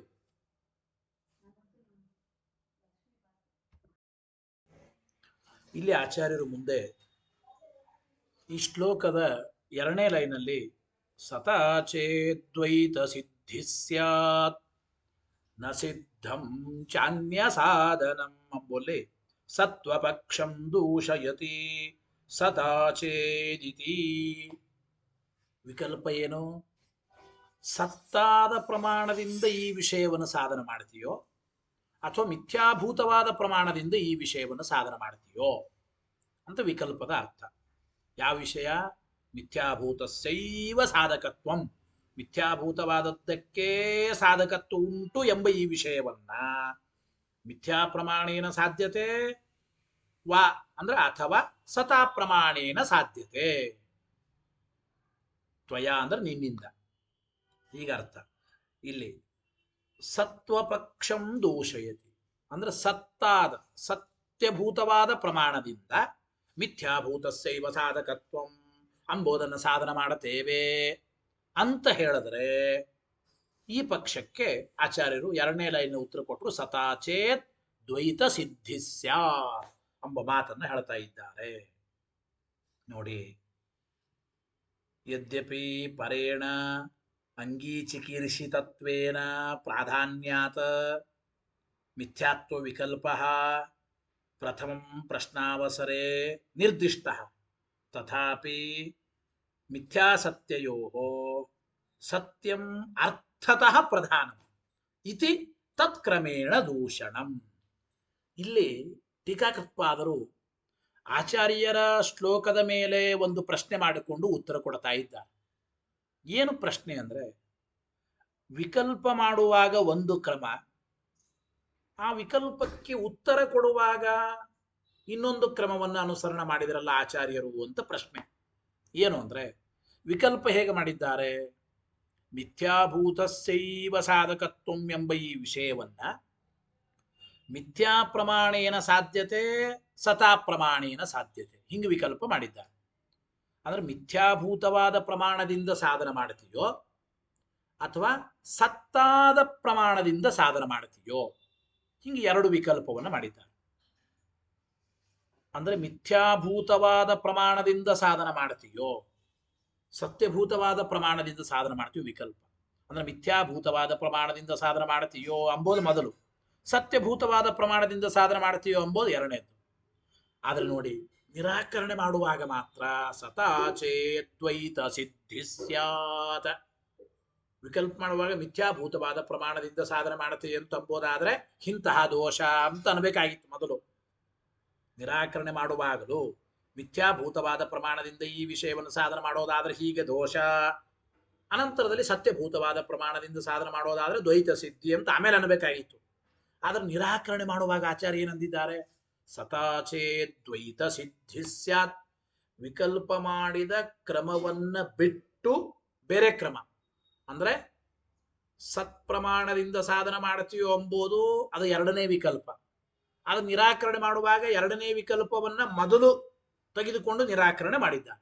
ಸತ್ ಪ್ರಮಾಣದಿಂದ ಸಾಧನ ಮಾಡುತ್ತೀಯೋ ಎಂಬುದನ್ನು. ಯಾತಕ್ಕೆ ಹೀಗೆ ಕ್ರಮ ವ್ಯತ್ಯಾಸ ಮಾಡಿದರು? ವಿಕಲ್ಪ ಮಾಡೋದು ಒಂದು ರೀತಿ, ನಿರಾಕರಣೆ ಮಾಡೋದು ಇನ್ನೊಂದು ರೀತಿ ಅಂತ ಆಯ್ತಲ್ಲ ಅಂತಂದರೆ ಅದಕ್ಕೆ ಟೀಕಾಕೃತ್ಪಾದದ ಉತ್ತರ ಕೊಟ್ರು. ಹೌದು, ಯದ್ಯಪಿ ಪರೇಣ ಅಂಗೀಚಿಕಿರಿಷಿತತ್ವೇನ ಪ್ರಾಧಾನ್ಯ. ನೋಡಿ, ಯದ್ಯಪಿ ಪರೇಣ ಅಂಗೀಚಿಕಿರಿಷಿತತ್ವೇನ ಪ್ರಾಧಾನ್ಯ. ಪರಕೀಯರು ಮಿಥ್ಯಾತ್ವ ಎಂಬ ಭಾಗವನ್ನ ಪ್ರಧಾನವಾಗಿ ಅವರು ಒಪ್ಪಿದ್ದಾರೆ.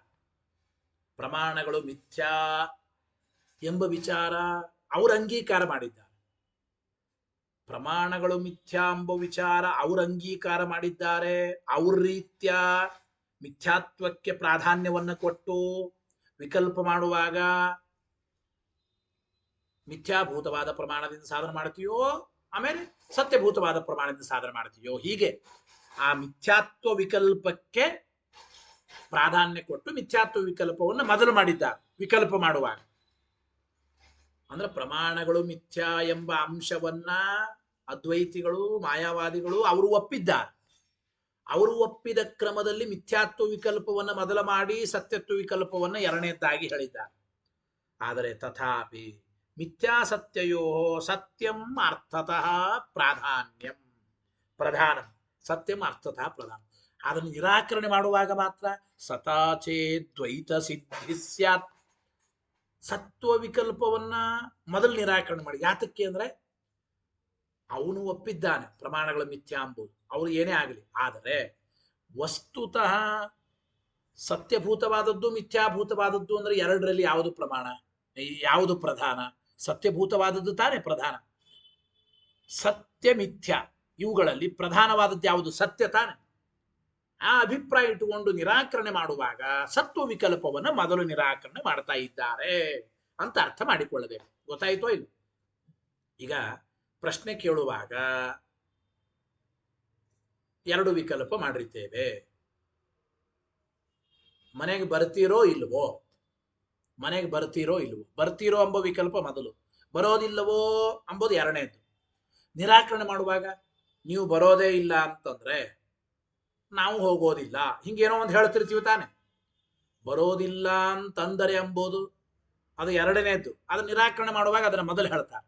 ಹಂಗಿದ್ದಂಗೆ ವಿಕಲ್ಪ ಮಾಡುವಾಗ ಒಂದು ಕ್ರಮ, ಅದು ಮಾಯಾವಾದಿಗಳು ಪ್ರಮಾಣವನ್ನು ಮಿಥ್ಯಾ ಅಂತ ಇಟ್ಟುಕೊಂಡು ಅವರ ಪ್ರಕಾರ ಮಿಥ್ಯಾತ್ವ ಪಕ್ಷಕ್ಕೆ ಪ್ರಾಧಾನ್ಯ ಕೊಟ್ಟು ವಿಕಲ್ಪ ಮಾಡುವಾಗ ಮಿಥ್ಯಾ ಪ್ರಮಾಣೇನ ಸಾಧ್ಯತೆ ಎಂಬುದು ಮೊದಲು ಹೇಳಿ ಸತಾ ಪ್ರಮಾಣೇನ ಸಾಧ್ಯತೆಯವ ಎಂಬುದು ಎರಡನೇದಾಗಿ ಹೇಳಿದ್ದಾರೆ. ವಸ್ತುತಃ ಸತ್ಯ ಮತ್ತು ಮಿಥ್ಯಾಗಳ ಮಧ್ಯದಲ್ಲಿ ಪ್ರಧಾನವಾದದ್ದು ಸತ್ಯ. ಅದಕ್ಕೆ ನಿರಾಕರಣೆ ಮಾಡುವಾಗ ಮಾತ್ರ ಸತಾ ಪ್ರಮಾಣೇನ ಸಾಧ್ಯತೆಯವ ಎಂಬ ವಿಕಲ್ಪವನ್ನು ಮೊದಲು ನಿರಾಕರಣೆ ಮಾಡ್ತಾ ಇದ್ದಾರೆ. ಇಷ್ಟು ಅಭಿಪ್ರಾಯ. ಇತಿ ತತ್ಕ್ರಮೇಣ ದೂಷಣ ಸತಾಚೇದಿತ್ಯತಃ ಪರಂ ಆತ್ಮರೂಪೇಣ ಇತಿ ಪದಚ್ಛೇದ. ಇಲ್ಲಿ ಎರಡನೇ ವಿಕಲ್ಪದಲ್ಲಿ ಮತ್ತೆ ಎರಡು ವಿಕಲ್ಪ ಮಾಡಿಕೊಳ್ಳಬೇಕು ಅಂತ ಟೀಕಾರಾಯರು ತಿಳಿಸ್ತಾ ಇದ್ದಾರೆ. ಸತ್ಪ್ರಮಾಣದಿಂದ ಮಿಥ್ಯಾಭೂತಸ್ಯೈವ ಸಾಧಕತ್ವಂ ಅಂತ ನೀನು ಸಾಧನೆ ಮಾಡೋದಾದರೆ ಸತ್ಪ್ರಮಾಣದಲ್ಲಿಯೂ ಎರಡು. ಸತ್ಪ್ರಮಾಣದಲ್ಲಿಯೂ ಎರಡು. ಸತ್ಪ್ರಮಾಣದಲ್ಲಿ ಹೇಗಪ್ಪ ಎರಡು ಅಂತಂದ್ರೆ ನೋಡಿ, ಆತ್ಮಸ್ವರೂಪಭೂತವಾದ ಸತ್ಪ್ರಮಾಣದಿಂದ ಸಾಧನೆ ಮಾಡ್ತೀಯೋ ಅಥವಾ ಆತ್ಮ ಭಿನ್ನವಾದ ಸತ್ಯಭೂತವಾದ ಪ್ರಮಾಣದಿಂದ ಸಾಧನೆ ಮಾಡ್ತೀರೋ ಅಂತ ಈ ರೀತಿ ಎರಡು ಅಂತ ಹೇಳ್ತಾ ಇದ್ದಾರೆ. ಅಂದ್ರೆ ಸತ್ಪ್ರಮಾಣಗಳಲ್ಲಿ ಎರಡು, ಆತ್ಮಸ್ವರೂಪಭೂತವಾದ ಸತ್ಪ್ರಮಾಣ, ಆತ್ಮ ಭಿನ್ನವಾದ ಸತ್ಪ್ರಮಾಣ ಅಂತ ಅಭಿಪ್ರಾಯ. ಅಲ್ಲಿಯೂ ಕೂಡ ಆತ್ಮರೂಪವಾದ ಸತ್ಪ್ರಮಾಣದಿಂದ ಮಿಥ್ಯಾಭೂತಸ್ಯೈವ ಸಾಧಕತ್ವಂ ಎಂಬ ವಿಷಯವನ್ನು ಸಾಧನೆ ಮಾಡೋದಾದ್ರೆ ಅದಕ್ಕೆ ಉತ್ತರವನ್ನು ಮುಂದೆ ಹೇಳುತ್ತೇವೆ. ಇಲ್ಲಿ ನೋಡಿ, ಸತಾಚೇದಿತ್ಯತಃ ಪರಂ ಸತಾಚೇತ್ ದ್ವೈತ ಸಿದ್ಧಿ ಸ್ಯಾತ್. ಸತಾಚೇತ್ ಅಂಬೋದ್ರ ಮುಂದೆ ಪರಂ ಆತ್ಮರೂಪೇಣ ಇತಿ ಪದಚ್ಛೇದ. ಅಂದ್ರೆ ಆತ್ಮನಿಂದ ಭಿನ್ನವಾದ ಪ್ರಮಾಣವೋ ಅಥವಾ ಆತ್ಮರೂಪವಾದ ಸತ್ಪ್ರಮಾಣವೋ ಅಂತ ಪದಚ್ಛೇದ. ಪರಮಾತ್ಮ ರೂಪೇಣ ತದನ್ನೇನವಾ ಇತಿ ವಿಕಲ್ಪ. ಆ ವಿಕಲ್ಪದ ಅರ್ಥವನ್ನು ಟೀಕಾರೆ ಬರೀತಾ ಇದ್ದಾರೆ.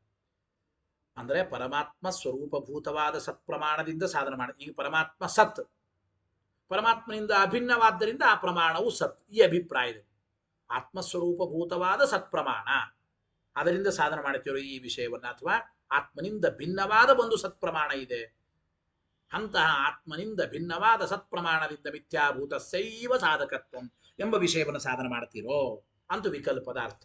ಪ್ರಥಮ ಪಕ್ಷೇ ವಕ್ಷಾಮಹ, ಮೊದಲನೇ ಪಕ್ಷದಲ್ಲಿ ನಾವು ಮುಂದೆ ಉತ್ತರ ಹೇಳ್ತಾ ಇದ್ದೀವಿ. ಆತ್ಮಸ್ವರೂಪಭೂತವಾದ ಸತ್ಪ್ರಮಾಣದಿಂದ ಮಿಥ್ಯಾಭೂತಸ್ಸೈವ ಸಾಧಕತ್ವಂ ಎಂಬ ವಿಷಯವನ್ನು ಸಾಧನೆ ಮಾಡೋದಾದರೆ ಈ ಪಕ್ಷಕ್ಕೆ ನಾವು ಮುಂದೆ ನಿರಾಕರಣೆ ಮಾಡ್ತಾ ಇದ್ದೇವೆ, ಮುಂದೆ ದೋಷ ಹೇಳ್ತಾ ಇದ್ದೇವೆ. ಇತ್ಯಾದ್ಯ ಪಕ್ಷ ದೂಷಣ ಪ್ರತಿಜ್ಞಾನಂ ಚ ಅದ್ಯಾಹಾರ್ಯಂ. ಮೊದಲನೇ ಪಕ್ಷದಲ್ಲಿ ಆ ದೋಷವನ್ನ ನಾವು ಆಮೇಲೆ ಹೇಳ್ತಾ ಇದ್ದೇವೆ ಅಂಬೋದನ್ನ, ಆ ದೋಷಪರವಾದ ಪ್ರತಿಜ್ಞಾವಾಕ್ಯ ಮೂಲದಲ್ಲಿ ಇಲ್ಲ.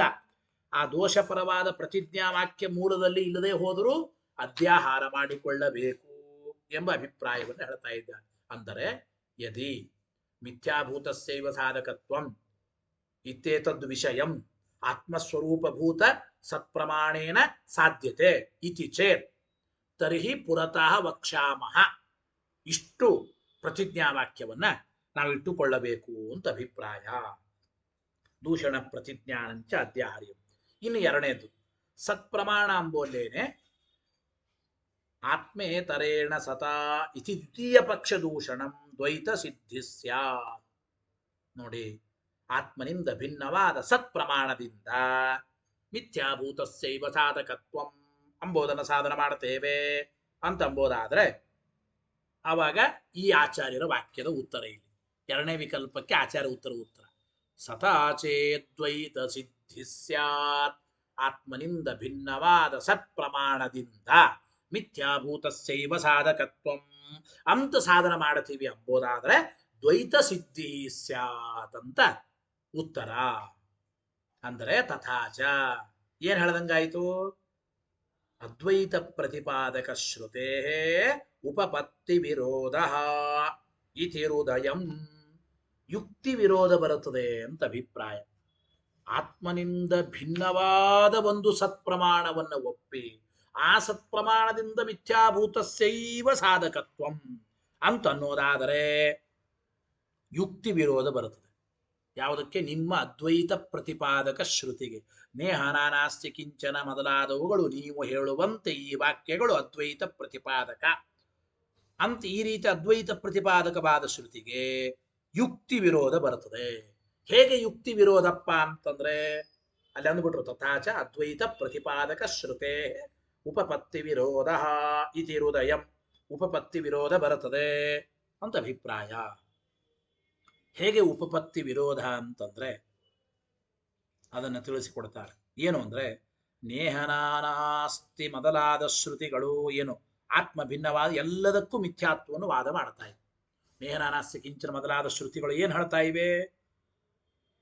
ಆತ್ಮನಿಂದ ಭಿನ್ನವಾದದ್ದೆಲ್ಲವೂ ಮಿಥ್ಯ, ನೇಹನಾನಾಸ್ತಿ ಕಿಂಚನ ಅಂತ ಹೇಳ್ತಾ ಇವೆ ಅಂತ ಹೇಳಿ. ಈಗ ಮಿಥ್ಯಾಭೂತವಾದ ಪ್ರತ್ಯಕ್ಷಾದಿಗಳು ಸಾಧಕ ಅಂಬುವ ಈ ವಿಷಯವನ್ನು ಸಾಧನೆ ಮಾಡುವ ಸಮಾಹಾರ ರೂಪವಾದ ಈ ಪ್ರಮಾಣಕ್ಕೂ ಮಿಥ್ಯಾತ್ವ ಹೇಳಲೇಬೇಕು. ಆತ್ಮ ಭಿನ್ನವಾದದ್ದು ಎಲ್ಲವೂ ಮಿಥ್ಯ ಅಂದ ಮೇಲೆ, ಆತ್ಮ ಭಿನ್ನವಾದದ್ದು ಎಲ್ಲವೂ ಮಿಥ್ಯ ಅಂದ ಮೇಲೆ ನಿಮ್ಮ ಶ್ರುತಿಗಳೇ ಹೇಳ್ತಾ ಇವೆ ಅಂತಂದ್ರೆ, ನೇಹನಾನಾಸ್ಯ ಕಿಂಚನ ಎಂಬ ಶ್ರುತಿಗಳು ಆತ್ಮ ಭಿನ್ನವಾದದ್ದು ಎಲ್ಲವೂ ಮಿಥ್ಯ ಅಂತ ಹೇಳ್ತವೆ. ಈಗ ನೀವು ಆತ್ಮ ಭಿನ್ನವಾಗಿ ಪ್ರಮಾಣಗಳು ಸತ್ಯ ಅಂತಂದು ಬಿಟ್ರೆ ಯುಕ್ತಿ ವಿರೋಧ ಬರುತ್ತದೆ. ಪ್ರಮಾಣಗಳಿಗೆ ನೀವು ಸತ್ಯತ್ವ ಒಪ್ಪಿಬಿಟ್ರೆ ಒಪ್ಪಿದ ಮಿಥ್ಯಾತ್ವವನ್ನು ಕೈ ಬಿಟ್ಟಂಗಾಯಿತು. ಆದ್ದರಿಂದ ಆತ್ಮ ಭಿನ್ನವಾಗಿ ಸತ್ಯ ಅಂತ ಒಪ್ಪಿಬಿಟ್ರೆ ನಿಮಗೆ ಅದ್ವೈತ ಪ್ರತಿಪಾದಕವಾದ ಶ್ರುತಿಗಳಿಗೇನೆ ಈ ರೀತಿ ಉಪಪತ್ತಿ ವಿರೋಧ, ಯುಕ್ತಿ ವಿರೋಧ ಅಂತ ಅಭಿಪ್ರಾಯ. ಇಲ್ಲಿ ಇನ್ನೊಂದು ಮಾತು ಅಂದ್ರೆ ಆತ್ಮ ಭಿನ್ನವಾಗಿ ಪ್ರಮಾಣಗಳಿಗೆ ಸತ್ಯತ್ವವನ್ನು ನೀವು ಹೇಳಿಬಿಟ್ರೆ, ಅಂದ್ರೆ ಆತ್ಮ ಭಿನ್ನವಾದ ಪ್ರಮಾಣಗಳು ಅವು ಸತ್ಯ ಅಂತಂದುಬಿಟ್ರೆ ವಸ್ತುತಃ ಅಪಸಿದ್ಧಾಂತ. ಆತ್ಮ ಭಿನ್ನವಾದದ್ದು ಯಾವುದು ಸತ್ಯವಲ್ಲ ಅವರ ಸಿದ್ಧಾಂತದ ಪ್ರಕಾರ. ಒಂದು ವೇಳೆ ಆತ್ಮ ಭಿನ್ನವಾದ ಪ್ರಮಾಣಗಳು ಸತ್ಯ ಅಂತ ನೀವು ಒಪ್ಪಿಬಿಟ್ರೆ ಅಪಸಿದ್ಧಾಂತ ಎಂಬ ದೋಷ ಅಂತ ಹೇಳಬಹುದು. ಆದರೆ ಪ್ರಕೃತದಲ್ಲಿ ಮಾತ್ರ ನ ಪುನಃ ಅಪಸಿದ್ಧಾಂತ ಮಾತ್ರೇ ತಾತ್ಪರ್ಯಂ. ಇಲ್ಲಿ ಅಪಸಿದ್ಧ ಅಂತ ಹೇಳೋದ್ರಲ್ಲಿ ತಾತ್ಪರ್ಯ ಅಲ್ಲ. ಯಾಕೆ? ಪ್ರಕ್ರಮ ಅನನುರೂಪತ್ವಾತ್. ಅಪಸಿದ್ಧ ಅಂತ ಹೇಳೋದ್ರಲ್ಲಿ ಇಲ್ಲಿ ತಾತ್ಪರ್ಯವಲ್ಲ ಎಂಬ ಮಾತನ್ನ ತಿಳಿಸಿಕೊಡ್ತಾ ಇದ್ದಾರೆ. ಯಾತಕ್ಕೆ ಅಂತಂದ್ರೆ ಯುಕ್ತಿ ವಿರೋಧ ಹೇಳೋದ್ರಲ್ಲೇನೆ ಇಲ್ಲಿ ತಾತ್ಪರ್ಯ ಇದೆ ಅಂತ ಅಭಿಪ್ರಾಯ. ಗೊತ್ತಾಯಿತು ಅಲ್ಲ? ಮಿಥ್ಯಾಭೂತವಾದದ್ದಕ್ಕೆ ಸಾಧಕತ್ವ ಇದೆ ಅಂತ ಎಂಬ ವಿಷಯವನ್ನು ಸಾಧನೆ ಮಾಡುವ ಈ ಪ್ರಮಾಣ ಆತ್ಮ ಭಿನ್ನವಾಗಿ ಸತ್ಯವಾಗಿದೆ ಅಂತಂದ್ರೆ ಆತ್ಮಾತಿರಿಕ್ತವಾದದ್ದು ಸಮಸ್ತವು ಮಿಥ್ಯಾ ಅಂತ ಹೇಳೋ ಶ್ರುತಿಗೆ ಈ ಪ್ರಮಾಣದ ವಿಷಯದಲ್ಲಿ ಪ್ರಾಮಾಣ್ಯ ಎಂಬುದು ಪ್ರತಿಹತವಾಯಿತು. ಆ ಪ್ರಾಮಾಣ್ಯವೇ ಪ್ರತಿಹತವಾದ ಮೇಲೆ ಪ್ರಮಾಣಗಳು ಏನನ್ನೂ ಸಾಧನೆ ಮಾಡ್ಲಿಕ್ಕಾಗೋದಿಲ್ಲ ಅಂತ ಯುಕ್ತಿ ವಿರೋಧ ಬರುತ್ತದೆ ಅಂತ ಅಭಿಪ್ರಾಯ. ಅಂದ್ರೆ ಯುಕ್ತಿ ವಿರೋಧ ಹೇಳೋದ್ರಲ್ಲೇ ತಾತ್ಪರ್ಯ ಹೊರತು ಅಪಸಿದ್ಧ ಅಂತ ಹೇಳೋದ್ರಲ್ಲಿ ತಾತ್ಪರ್ಯವಲ್ಲ. ಯಾಕೆ ಅಂದ್ರೆ ಹಿಂದಿನೂ ಕೂಡ ಯುಕ್ತಿ ವಿರೋಧ ಹೇಳೇನೆ ಆರಂಭ ಮಾಡಿದ್ದ. ಮಿಥ್ಯಾತ್ವಂ ಯದಿ ದುಃಖಾದೇ ತದ್ವಾಕ್ಯಸ್ಯಾಗ್ರತೋ ಭವೇತ್. ಒಂದು ವೇಳೆ ಆತ್ಮ ಭಿನ್ನವಾದದ್ದು ಎಲ್ಲವೂ ಮಿಥ್ಯಾ ಅಂದರೆ ಜಗತ್ತು ಮಿಥ್ಯಾ ಅಂತ ಹೇಳುವ ನಿಮ್ಮ ಪ್ರಮಾಣಗಳು ಮಿಥ್ಯಾ. ಮಿಥ್ಯಾತ್ವಂ ಯದಿದು ತದ್ವಾಕ್ಯಸ್ಯ ಅಂದರೆ ನೇಹ ನಾನಾಸ್ಯ ಕಿಂಚನ ಎಂಬ ವಾಕ್ಯವೂ ಕೂಡ ಮಿಥ್ಯಾ ಅಂತ ಹೇಳಬೇಕಾಗುತ್ತದೆ ಅಂತ ನೇಹ ನಾನಾಸ್ಯ ಎಂಬ ಕಿಂಚನ ಶ್ರುತಿಗೆ, ನೇಹ ನಾನಾಸ್ಯ ಕಿಂಚನ ಎಂಬ ಶ್ರುತಿಗೆ ಯುಕ್ತಿ ವಿರೋಧವನ್ನೇನೆ ಹಿಂದೆ ಹೇಳಿದ್ದಾರೆ. ಆ ಯುಕ್ತಿ ವಿರೋಧಕ್ಕನುಗುಣವಾಗಿ ಇಲ್ಲಿಯೂ ಕೂಡ ಶ್ರುತಿಗಳಿಗೆ ಯುಕ್ತಿ ವಿರೋಧವನ್ನು ಹೇಳೋದ್ರಲ್ಲೇ ತಾತ್ಪರ್ಯ ಹೊರತು ಅಪಸಿದ್ಧ ಅಂತ ಹೇಳೋದ್ರಲ್ಲಿ ತಾತ್ಪರ್ಯ ಇಲ್ಲ ಎಂಬುದನ್ನೇ ಹೇಳ್ತಾ ಇದ್ದಾರೆ. ಶ್ರುತೇ ಉಪಪತ್ತಿ ವಿರೋಧೇನ ಅಂತೂ ಮಿಥ್ಯಾತ್ವ ಪ್ರತಿಪಾದಕವಾದ ನಿಮ್ಮ ಶ್ರುತಿಗೆ ಯುಕ್ತಿ ವಿರೋಧ ಬರ್ತದೆ. ಆದ್ದರಿಂದ ನಿಮ್ಮ ಶ್ರುತಿಗಳು ನೀವು ಹೇಳುವಂತೆ ನೇಹನಾಸ್ಯ ಕಿಂಚ ಮೊದಲಾದ ಶ್ರುತಿಗಳು ಅದ್ವೈತ ಪ್ರತಿಪಾದಕವಲ್ಲ ಅಂತ ಹಿಂದೆ ಹೇಳಿದ್ದಾರೆ. ಅದ್ವೈತ ಪ್ರತಿಪಾದಕವಲ್ಲ, ಆದ್ದರಿಂದ ಸರ್ವತಾ ಹೇಳತಕ್ಕಂಥದ್ದು ಯುಕ್ತವಲ್ಲ ಎಂಬ ಮಾತನ್ನು ಹೇಳ್ತಾ ಇದ್ದಾರೆ. ಇನ್ನು ಎರಡನೇ ಪಕ್ಷ, ಮಿಥ್ಯಾಭೂತವಾದ ಪ್ರಮಾಣದಿಂದ ಮಿಥ್ಯಾಭೂತಸ್ಯೈವ ಸಾಧಕತ್ವಂ ಎಂಬ ವಿಷಯವನ್ನು ಸಾಧನೆ ಮಾಡುತ್ತೇವೆ ಅಂದರೆ ಆ ಎರಡನೇ ಪಕ್ಷಕ್ಕೆ ಉತ್ತರವನ್ನು ಮುಂದಿನ ವಾಕ್ಯದಲ್ಲಿ ಮಿಥ್ಯಾತ್ವ ಪಕ್ಷೇ ದೋಷ ಮಾಹ ನ ಸಿದ್ಧಂ ಚಾನ್ಯ ಸಾಧನಂ ಎಂಬ ಅನುವ್ಯಾಖ್ಯಾನವನ್ನು ಹೇಳ್ತಾರೆ. ಆ ವಿಚಾರವನ್ನು ಮತ್ತೆ ಮುಂದಿನ ಸೋಮವಾರದ ಪಾಠದಲ್ಲಿ ತಿಳಿಯೋಣ ಅಂತ ಹೇಳ್ತಾ, ಹರಯೇ ನಮಃ. ಶ್ರೀಕೃಷ್ಣಾರ್ಪಣಮಸ್ತು. ಅನೇನ ಭಾವಿಯತ್ ಪುಣ್ಯಂ ತದಾಪ್ನೋತು ಗುರುರ್ಮಮ. ಮಧ್ವೇಶಾರ್ಪಣಮಸ್ತು.